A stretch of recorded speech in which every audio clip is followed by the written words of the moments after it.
So your business is growing and you're at the point where you need to hire somebody. Awesome, congratulations. But then you put out a call for applications and you get a million because everybody look work, right? So how do you choose the best candidate? What are the best hiring practices?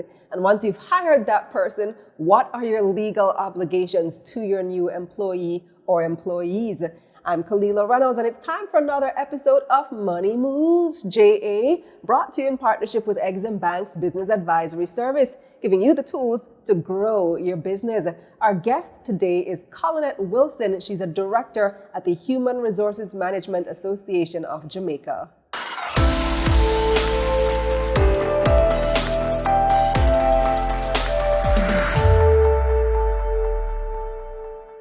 Hi, Colinnette. Welcome to the program. Thank you. I have so many questions for you. Go right ahead. I'm here to answer them as best as I can. Awesome. All right. So you're at the point in your business where you need to hire somebody, and you are putting out a call for applications, Right. and you get this flood of applications because lots of people want jobs. How do you choose the right candidate? Let's start there. So there are a number of things that you can do. The first thing you want to do is to ensure that when you're putting out the requirements for the job or the advert, you want to line it up as closely as possible to what it is that you want. So let us say, for example, you want somebody who they require a driver's license. You want to put it in there, right? If you want the person to be able to do a specific task, you put it there so it can be as specific as possible. And so when the time comes for you to sort, you have the opportunity to look at the applications, and there are some tools that can help you out there. But you may say, does this person have a driver's license, for argument's sake? And if they do, then they're in the pool. If they don't, they're out of the pool. And you can have perhaps 2 or 3 top questions that you can say, do they have 6 years of experience? It could be. Do they have a degree in this area? And that helps you to narrow down your pool. And so it becomes a little bit more easier for you to be able to select. One thing we know is that because persons want jobs, people apply for jobs that they're not qualified for.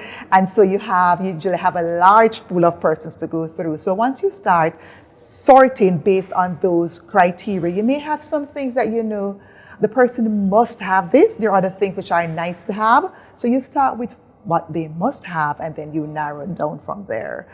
And when you're sending out the job advert, you want it to be perhaps catchy, exciting.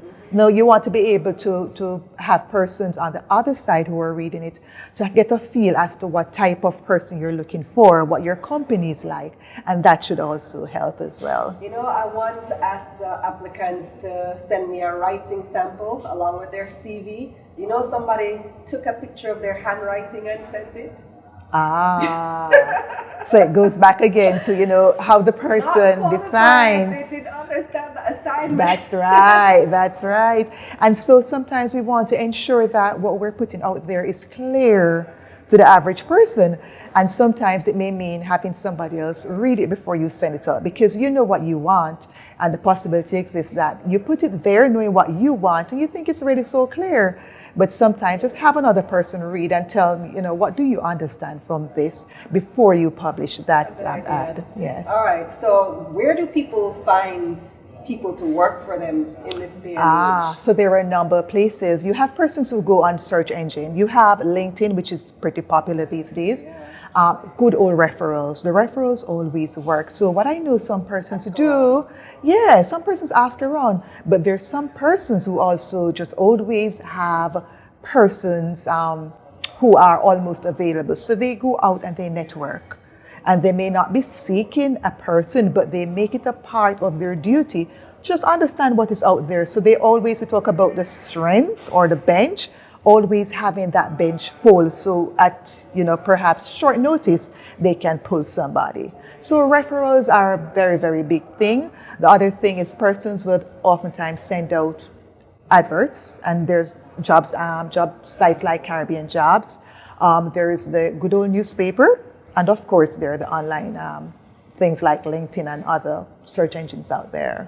What are some things to consider when deciding on salary and compensation?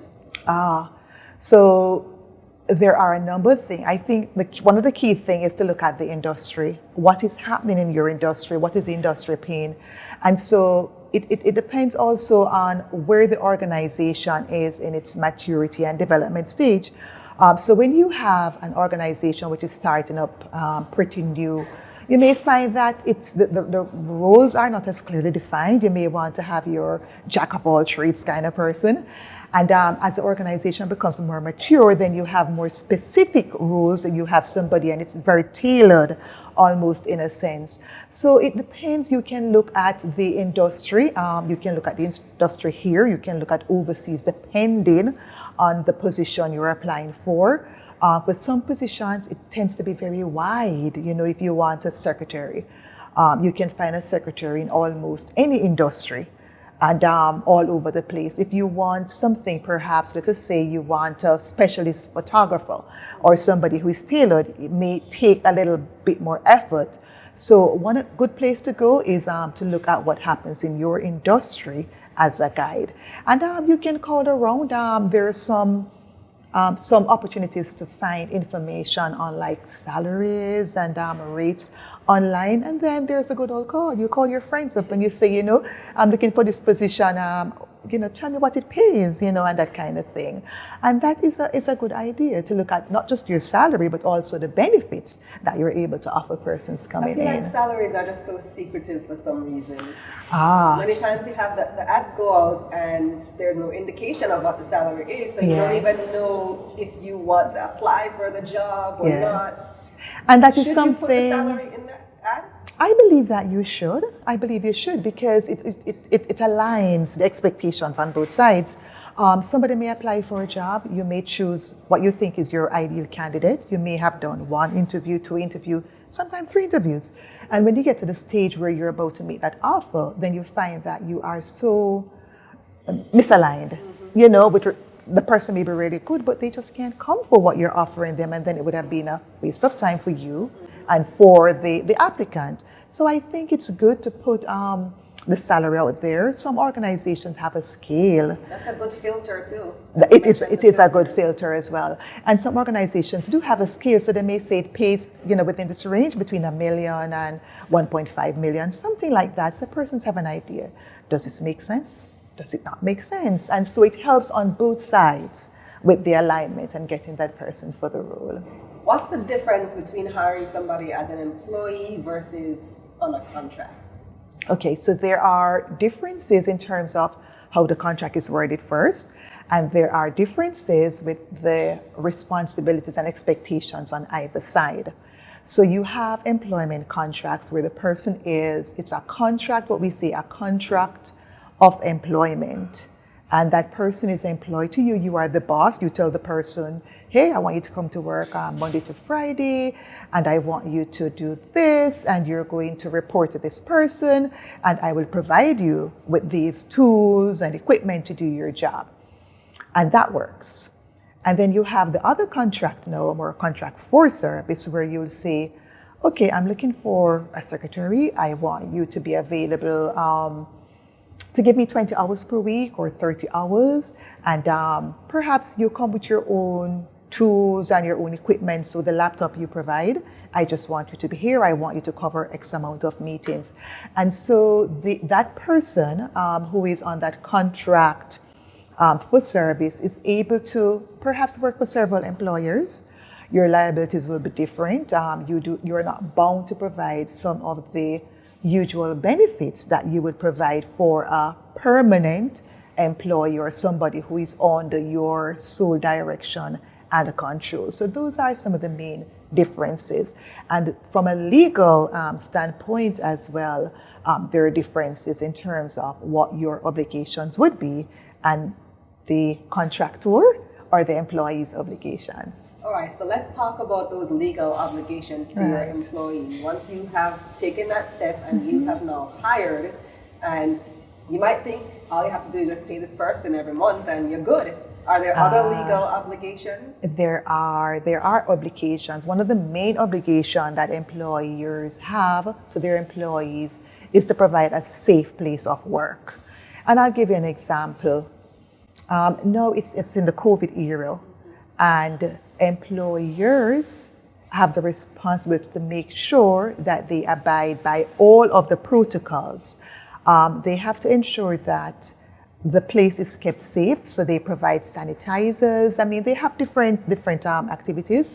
You may find employers, they have to monitor their employees to the extent that when you come into the organization, you do temperature checks, and they keep a log. So you have to ensure that that place is as safe as possible as it can be for the employee. For the employee. If you're doing work from home? Yes, it does apply, because if you're doing work from home and you're working for your employer, then the employer has responsibilities. So even though you're at home and you are using perhaps your chair, if you have an accident at home while you're in the employment of that employer, the employer, strictly speaking, is liable. They are liable. Yes, they are. They are. So you continue to be under their direction, and you're providing work. Additionally, they spill water on their floor at home while they're working for you. You as the employer. Absolutely. Right. So some organizations have taken different approaches to ensure that they remain within the ambit of the law. Some employers have gone out and they have perhaps not necessarily secured, but they have said to employees, you may go to this particular store, you can purchase this equipment. And they kind of give a look at the equipment to say this is worthy. They may say, before you take this thing home, we want to look at it. They may say you can take home this chair. So they're saying that, we are ensuring that you are safe while you carry out our work. So yes, the employer is still liable. Like they would be in the office sense. Yes, they are. All right. So safe place of work. What else is the employer? So the employer, right? So the employer has to, and they have to ensure that they are paying at least the minimum wage according to the laws of the land. The employer is responsible, based on the employment contract, to pay over all statutory deductions on behalf of that employee. So they will take, and usually that's another thing, when you are working on a contract, most time, and you can move around, you, strictly speaking, are usually responsible for your own taxes. When you are employed by an organization, that organization has that responsibility. They would ensure that they take the taxes from your pay and they pay it over to the relevant authorities, and that becomes their responsibility. In addition to what they take from you, they also have to pay amounts with your being employed to them. So you would look at things like, let us say the NHD. There is an employee portion and there is an employer portion. So they take the employee portion from your salary, and then the employer, they have to provide a portion as well, a percentage based on law, to the government on your behalf, strictly speaking. So that's another responsibility that the employer has. Are you legally required to provide pay slips once you have permanent employees? Yes, you are. You are. You must provide that for the employer. So you have the employee, you have to let them know what is it that they're earning, their rate of pay. You have to indicate to them what is taken out of their pay and why it is taken out. So you have to show everything that is they're earning on one side usually, and everything coming out on the other hand. So yes, they must be provided. It's a good idea to have a contract when you start working. Absolutely, that is a requirement under the law as well. Yes, and your employer should not only give you a contract, but they need to understand things like your proper name. They would usually want a proof of age. Usually they want to understand who to contact in the case of an emergency. They want your contact number. So there's information that the employer must always have on the employee at all times. Is health insurance legally required to be provided? No, it's not legally required, but it's a good practice. It's one of those tools that you can use when you're to say that I'm an attractive employer. So it is not a legal requirement, but it is a huge requirement. And it's something from my experience that especially persons who are entering the work world for the first time, they usually look forward to getting their health insurance benefits. And how are pensions normally treated now? I feel like companies don't offer that benefit anymore. Some companies still do. Again, it is not mandatory by law that the employer provides for a pension. So what some organizations, it depends on your size. Again, you have different type of pension arrangements. But some organizations will get into arrangements on behalf of their employees, which does not strictly speak them, force them into a superannuation plan type of an arrangement, and they may have simpler arrangements where they can pay amounts on behalf of their employees to select companies, and there are a number of them around the place now that offers what we call approved retirement schemes for their employees. Right, and we've done some interviews on that. You can check the link in the description below to see about how you can provide a pension benefit for your employees. A wealth of information. Thank you so much. Next time we'll come back and tell us the flip side of this now, how to fire somebody if it comes to that. Definitely. Thank you for having me. Thank you. To find employees who are a good fit for your company, state specifically who and what you're looking for and put a salary range in the description. Ask around for referrals or check sites like LinkedIn. Consider the differences between hiring permanent employees and workers under contract. Contract workers are typically responsible for their own taxes. Your legal obligations to your permanent employees include providing a safe place of work, paying at least the minimum wage, paying statutory deductions, and providing pay slips. When hiring, you're legally mandated to provide the employee with a contract. That's it for this episode of MoneyMovesJa, brought to you in partnership with EXIM Bank's Business Advisory Service, giving you the tools to grow your business. Visit their website at eximbankja.com and visit my website, KalilahReynolds.com, for a summary of the key points in this episode.